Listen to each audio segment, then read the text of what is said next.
Assalamualaikum warahmatullahi wabarakatuh. Kami dari kelompok 2 akan mempresentasikan hasil kerja kelompok kami, yaitu tentang hakikat penciptaan manusia dan proses penciptaan manusia. Pertama-tama, perkenalkan terlebih dahulu, saya Adelia Stianingsih, nomor absen 2 dari D3 Kebidanan. Hakikat penciptaan manusia. Yang pertama, makhluk Allah yang paling sempurna. Allah menciptakan manusia dengan kesempurnaan dan keunikan.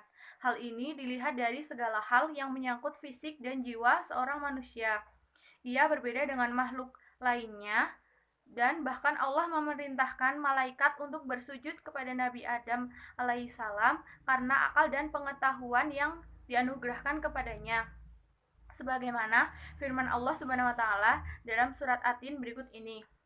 Laqad khalaqnal insana fi ahsani taqwim. Yang artinya, sesungguhnya kami telah menciptakan manusia dalam bentuk sebaik-baiknya. Quran surat At-Tin ayat 4. Yang kedua, manusia sebagai bukti kekuasaan Allah. Sejak awal penciptaannya, manusia pertama, yakni Nabi Adam alaihissalam, telah mengakui Allah Subhanahu wa taala sebagai Tuhannya, dan hal tersebut mendorong manusia untuk senantiasa beriman kepada Allah Subhanahu wa taala. Penciptaan manusia juga memiliki hakikat bahwa Allah menciptakan agama Islam sebagai pedoman hidup manusia yang harus dijalani selama hidupnya. Seluruh ajaran Islam adalah diperuntukkan untuk manusia, dan oleh karena itu, manusia wajib beriman dan bertakwa kepada Tuhan Yang Maha Esa, yaitu Allah Subhanahu wa taala. Perkenalkan, nama saya Adelia Suryani. Dan yang ketiga, manusia diciptakan sebagai hamba Allah. Adapun Allah menciptakan manusia untuk mengabdi dan menjadi hamba yang senantiasa beribadah kepada Allah sebagaimana yang disebutkan dalam ayat berikut. Dan aku tidak menciptakan jin dan manusia, melainkan supaya mereka mengabdi kepadaku. Quran Surat Az-Zariyat ayat 56. Ibadah yang semestinya dilakukan manusia terdiri dari dua golongan, yakni ibadah yang bersifat khusus dan ibadah yang bersifat umum. Ibadah yang sifatnya khusus antara lain ibadah sholat wajib, puasa, zakat, haji, dan sebagainya. Sedangkan ibadah yang bersifat umum adalah seperti melakukan amal soleh yang tidak hanya bermanfaat bagi dirinya, akan tetapi bermanfaat juga bagi orang lain, dan dilandasi niat yang ikhlas dan bertujuan hanya mencari keridhaan Allah semata, seperti bersedekah, menyambung tali silaturahmi, menikah, dan sebagainya. Hai, nama saya Malia Rani. 4. Manusia diciptakan Allah sebagai khalifah. Kata khalifah berasal dari bahasa Arab, yakni khalifah atau khalifatan yang artinya meneruskan. Sehingga kata khalifah yang dimaksud adalah penerus agama Islam dan ajaran dari Allah Subhanahu wa taala. Sebagai manusia yang berperan sebagai khalifah, maka manusia wajib menjalankan tugasnya untuk senantiasa menjaga bumi dan makhluk lainnya. Dan ia akan dimintai pertanggungjawaban atas apa yang diperbuatnya kelak di hari akhir. Hal ini disebutkan dalam firman Allah Subhanahu wa taala surat Al-Baqarah ayat 30 yang bunyinya, "Ingatlah ketika Tuhanmu berfirman kepada para malaikat, sesungguhnya aku hendak menjadikan seorang khalifah di muka bumi." Mereka berkata, "Mengapa engkau hendak menjadikan di bumi itu orang yang akan membuat kerusakan padanya dan menumpahkan darah?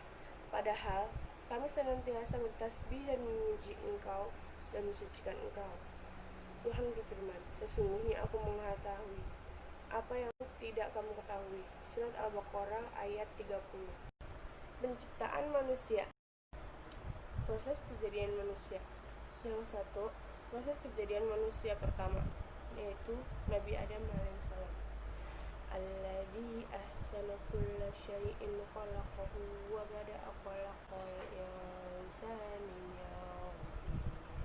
yang artinya yang membuat segala sesuatu yang dia ciptakan sebaik-baiknya dan yang memulai penciptaan manusia dari tanah. Surat As-Sajdah ayat 7. Walaqad khalaqnal insana min salsalin min hama'in masnun yang artinya dan sesungguhnya kami telah menciptakan manusia dari tanah liat kering dari lumpur hitam yang diberi bentuk. Surat Al Al-Hijr ayat 26. Proses kejadian manusia kedua, yaitu Hawa. Pada dasarnya segala sesuatu yang diciptakan oleh Allah SWT di dunia ini selalu dalam keadaan berpasang-pasangan. Demikian halnya manusia, Allah berkehendak menciptakan lawan jenisnya untuk dijadikan lawan hidup, yaitu istri. Firman Allah Subhanahu wa taala yang berbunyi, Bismillahirrahmanirrahim, Subhanallazi khalaqal azwaja kullaha mimma tumbitul ardu wa min anfusihim wa mimma la ya'lamun. Yang artinya, Maha suci Tuhan yang telah menciptakan pasangan-pasangan semuanya, baik dari apa yang ditumbuhkan oleh bumi dan dari diri mereka maupun dari apa yang tidak mereka ketahui. Quran Surah Yasin ayat 36. Proses kejadian manusia ketiga, putra Maryam. Bismillahirrahmanirrahim. Iza qalatil malaikatu ya Maryamu innallaha yubashshiruki bikalimatin minhu ismuhu Masihu Isa bin Maryam wal akhirati wa minal muqarrabin. Yang artinya, ingatlah ketika malaikat berkata, Hai Maryam, sesungguhnya Allah menggembirakan kamu dengan kelahiran seorang putra yang diciptakan dengan kalimat yang datang daripadanya. Namanya Al-Masih Isa putra Maryam, seorang terkemuka di dunia dan di akhirat dan termasuk orang-orang yang didekatkan kepada Allah. Quran Surah Ali Imran ayat 45. Proses kejadian manusia keempat, yaitu semua keturunan Adam dan Hawa. Bismillahirrahmanirrahim. Wahuwallazi ansha'akum min nafsin wahidatin famustaqarra wa mustauda. Qad fassalnal ayati liqaumin yaqilun. Yang artinya, dan dialah yang menciptakan kamu dari seorang diri, maka bagimu ada tempat tetap dan tempat simpanan. Sesungguhnya telah kami jelaskan tanda-tanda kebesaran kami kepada orang-orang yang mengetahui. Quran Surah Al-An'am ayat 98.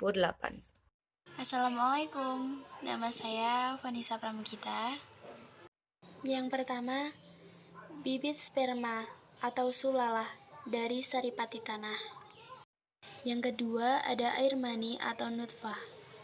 Berikut merupakan Quran Surat Al-Mu'minun ayat 12. Walaqad khalaqnal insana min sulalatin min tin, dengan arti, dan sesungguhnya kami telah menciptakan manusia dari suatu saripati atau berasal dari tanah. Yang ketiga, ada proses penyimpanan. Berikut merupakan Quran Surat Al-Mu'minun ayat 13. Summa ja'alnahu nutfatan fi qaraqim makim, dengan arti, kemudian kami jadikan saripati itu air mani atau yang disimpan dalam tempat yang kokoh atau rahim. Yang keempat, ada proses penyempurnaan. Di sini saya akan membacakan Quran Surat Al-Mu'minun ayat 14. Bismillahirrahmanirrahim. Summa khalaqnan nutfata 'alaqatan fa khalaqnahu 'alaqatan muqatan fa khalaqnal muqatan idhama fa khalaqnal muqatan idhama فَقَسَوْنَا الْعِظَامَ لَحْمًا ثُمَّ أَنشَأْنَاهُ خَلْقًا آخَرَ فَتَبَارَكَ اللَّهُ أَحْسَنُ الْخَالِقِينَ. Shadaqallahul Adzim. Yang artinya, kemudian air mani kami jadikan segumpal darah. Lalu segumpal darah itu kami jadikan segumpal daging. Dan segumpal daging itu kami jadikan tulang belulang. Lalu tulang belulang itu kami bungkus dengan daging. Kemudian kami jadikan dia makhluk yang berbentuk lain. Maka Maha Sucilah Allah, pencipta yang paling baik. Berikut merupakan gambar dari janin mulai dari umur 8 minggu sampai 40 minggu. Minggu kedua, yaitu 4 minggu setelah hari pertama menstruasi normal periode berakhir. Implantasi mulai minggu pertama dan embrio terus untuk tumbuh. Embrio adalah sekitar 1/100 dari sebuah panjang inci saat ini. Untuk minggu keempat, yaitu 6 minggu setelah hari pertama menstruasi normal terakhir. Embrio adalah sekitar 1/6 inci panjang dan telah mengembangkan kepala, struktur yang akan menjadi lengan dan kaki, yang disebut tungkai kuncup mulai muncul, darah mulai dipompa melalui janin, sirkulasi denyut jantung terlihat dengan ultrasound. Nama saya Alfian Fitratul Hasanah, nomor absen 3. Selanjutnya yaitu minggu ke-6 atau 8 minggu setelah menstruasi normal berakhir.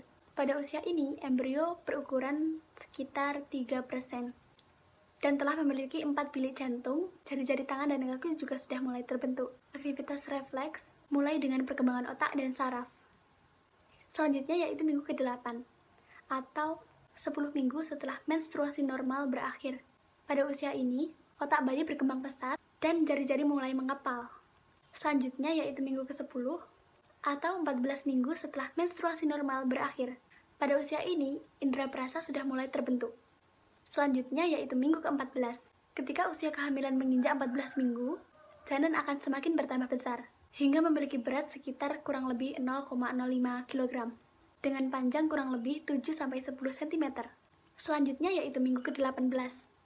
Pada usia ini, janin sudah berseukuran paprika, dengan berat sekitar 200 gram dan panjang 14 cm dari kepala hingga ujung kaki. Kemudian yang terakhir, minggu ke-38. Memasuki minggu ke-38 kehamilan, tubuh janin akan semakin panjang, perkembangan janin sudah sekitar 45 cm, dari ujung kepala hingga ujung kaki, dan beratnya sendiri kurang lebih 3,2 kg. Berat dan panjang ini akan terus bertambah hingga proses kelahiran tiba. Bayi juga akan semakin turun ke pinggul, dan menandakan siap dilahirkan. Mungkin itu presentasi dari kelompok kami. Apabila ada kurang lebihnya, kami mohon maaf yang sebesar-besarnya. Akhir kata, wassalamualaikum warahmatullahi wabarakatuh.